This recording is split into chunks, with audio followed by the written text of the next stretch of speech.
Cheyenne, and on today's episode of the Reading Peach, I'm going to be reading to you the book called It's Mine.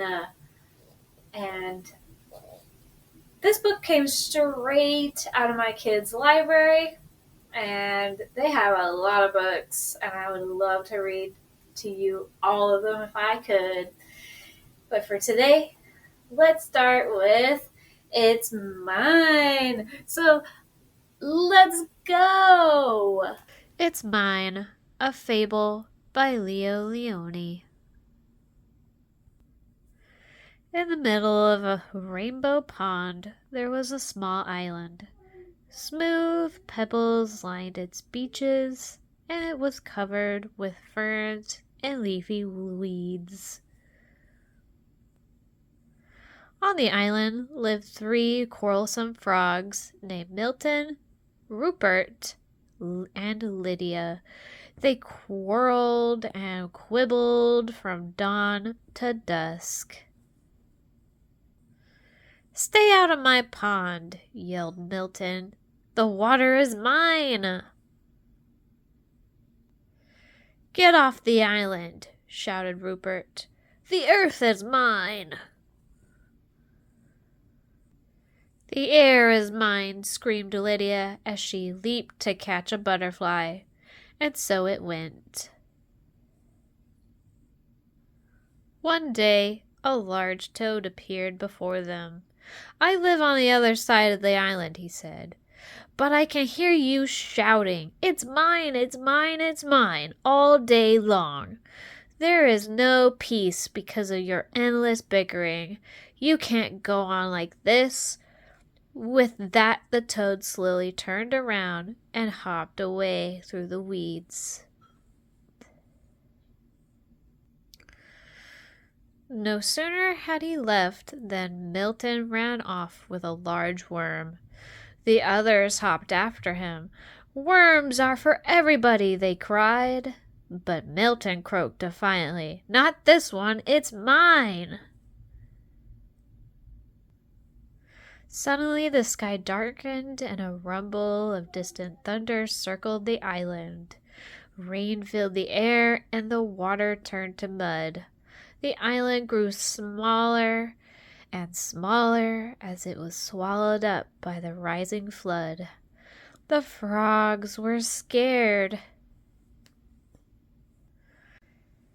Desperately, they clung to the few slippery stones that still rose above the wild, dark water.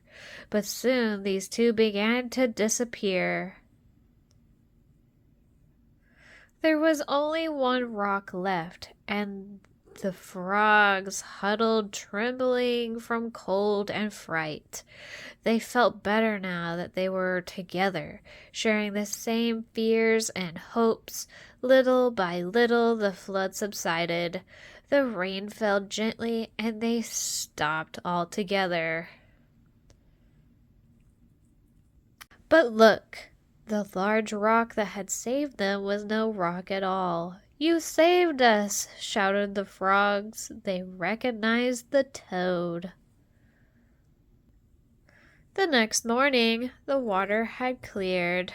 Sun rays chased silver minnows on the sandy bottom of the pond. Joyfully, the frogs jumped in, and side by side they swam all around the island. Together they leaped after the swarms of butterflies that had filled the air. And later, they rested in the weeds. They felt happy in a way that had never been before. "Isn't it peaceful?" said Milton. "And isn't it beautiful?" said Rupert. "And you know what else?" said Lydia. "Know what?" the others asked. "It's ours," she said.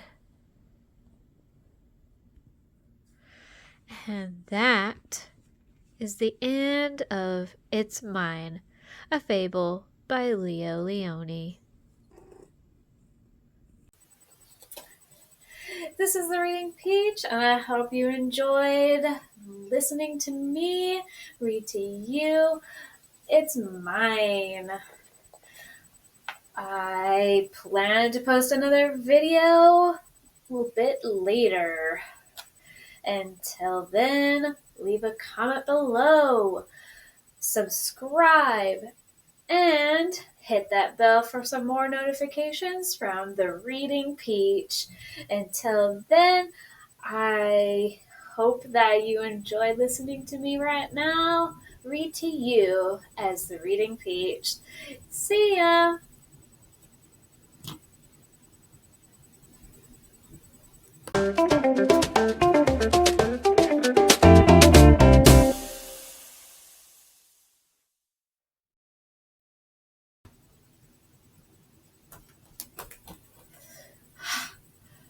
Before I leave this video completely off, completely turned off and everything, I just wanted to say that I'm trying to figure out my setup for making videos for my channel, and I don't have the product purchased.